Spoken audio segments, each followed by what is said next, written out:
everybody doing? So this morning I was thinking about doing a video a little bit more about the construction part of when you're buying a property.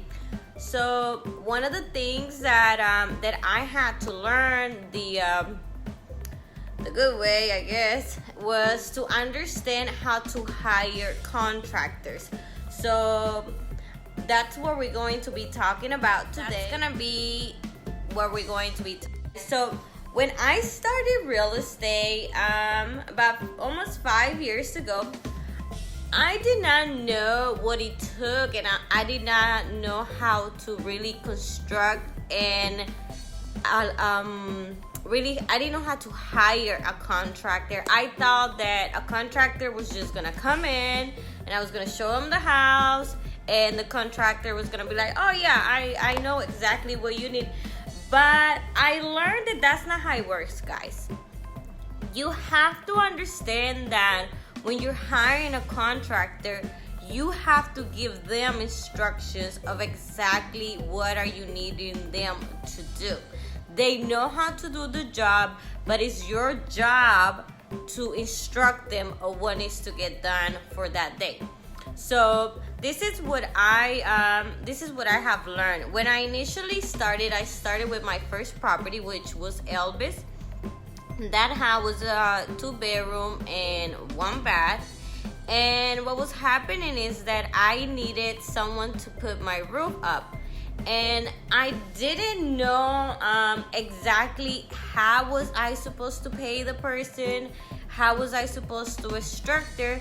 And what I did is I called several people and I said, hey, I'm needing, for you guys to fix the roof. But I didn't understand that within the roof you have also other things that you have to take in consideration. For example, you have roof that can be damaged, and all of those things add up. So those are some of the things that I didn't talk to my contractor and told him, hey, this is what we have and this is what we're going to be needing to do. So what happened really with that experience was that the roofer came in and I paid him almost half of the work without him even starting. So that was another mistake that I made. I paid him almost half of the money. I did. So I did because I thought that, he was just gonna come in and take care of the job. I didn't think that he was going to leave.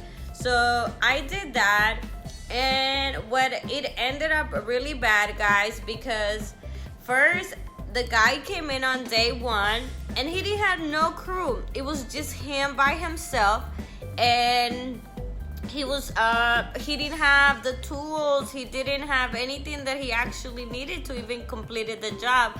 I had provided with the materials for the roof because I had purchased that initially.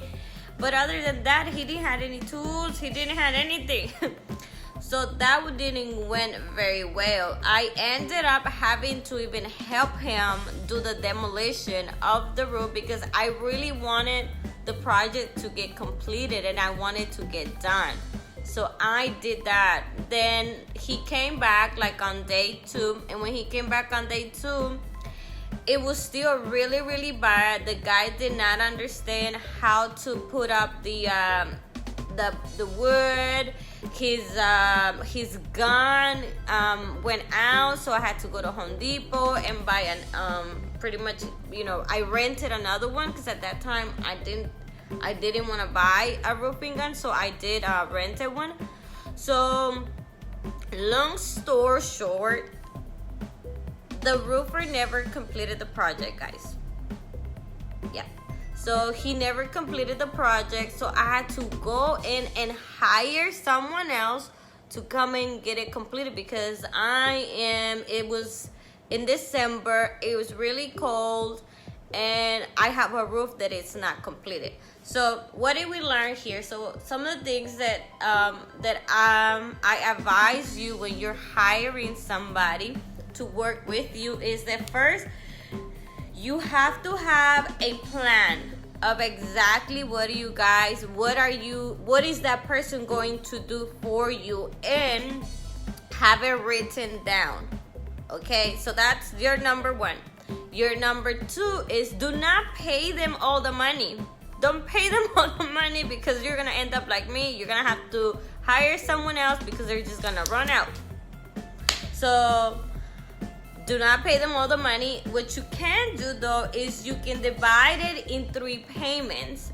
So what you could do for them is you give them one payment when they start, then you give them a second payment when they're halfway there, and then you give them the final payment when you have checked everything and everything's completed and everything is done. That's when you give them their third payment, because otherwise what's gonna happen is they're gonna come in and they're not gonna finish the job, or they're just not gonna show up again and they're just gonna run with your money. So that was very, very that was a really, really hard and really good at the same time learning experience for me, because I did have to hire someone else, guys. So that means that I had already paid for this service, and now I had to pay more on top of that service. So that gets really bad, especially when you are on a budget and you're trying to make sure that all your numbers work. That gets really, really hard. So first, have a plan for them, exactly what you want them to do. Have it written of how is it going to be. Do not pay them all the money. Divide it in 3 payments. That way also, he knows that, okay, you're giving them a little money and they're getting started and all that good stuff. And that would be my really, really 2 big advices. And also the third advice that I would tell you guys is that do shop around a little bit. When I started, I only brought maybe like 3 people or 2 people to come look at my roof, and then I was like, okay, you do it, because the other thing is that I didn't have no clue of exactly what they needed to get done. So I was like, okay, let's just go ahead and get it done.